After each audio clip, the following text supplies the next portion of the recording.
சர்வதேச அருங்காட்சியக தினம் ஆண்டுதோறும் மே 18ஆம் தேதி கொண்டாடப்படுகிறது.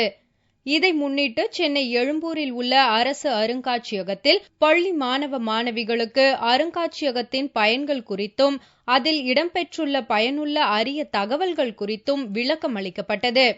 உங்கள் அருங்காட்சியகத்தை அறிந்து கொள்ளுங்கள் என்ற தலைப்பில் நடந்த இந்த நிகழ்ச்சியில் பள்ளி மாணவ மாணவிகள் மற்றும் வெளிநாட்டு சுற்றுலா பயணிகள் கலந்து கொண்டனர். அருங்காட்சியகங்களை பற்றி மக்கள் தெரிந்து கொள்ள வேண்டும் என்பதற்காக நம்முடைய சென்னை அருங்காட்சியகமானது சிறப்பான 3 தின ஏற்பாடுகளை செய்திருக்கின்றது.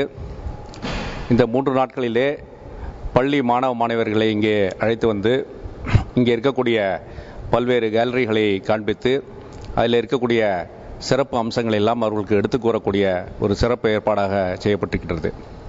அருங்காட்சியகத்தில் அமைந்துள்ள 60 அடி திமிங்கலத்தின் எலும்புக்கூடு, காட்டு யானைகளின் தந்தம் மற்றும் எலும்புக்கூடு, டைனோசரின் படிவ கற்கள், பல்வேறு உயிரினங்களின் பதப்படுத்தப்பட்ட உடலும் எலும்புக்கூடையும் கண்டு குழந்தைகள் அதிசயித்து நின்றனர். மியூசியம் பார்க்க வந்தேன். யானை எல்லாம் நல்லா சயின்டிஸ்டாக இருந்தது, படிக்கிறதுக்கு எல்லாம் நல்லா இருந்தது. இந்த மாதிரி திமிங்கலெல்லாம் அந்த எலும்புக்கூடெல்லாம் நல்லா இருந்தது பார்க்கறதுக்கு. எல்லாமே உண்மை மாதிரியே இருந்தது. புக்ஸில் படிக்கிறது எல்லாம் நேரில் பார்க்குற மாதிரியே இருக்கு. காலேஜில் படித்ததெல்லாம் இங்கே நேரில் பார்க்க முடியுது. ரொம்ப அறிவுபூர்வமாக இருக்கு. கோடை விடுமுறை என்பதால் குழந்தைகள் மற்றும் பெரியவர்கள் குடும்பத்தோடு வந்து கண்காட்சியின் சிறப்பம்சங்களை பார்த்து வியப்புடன் திரும்பிச் சென்றனர்.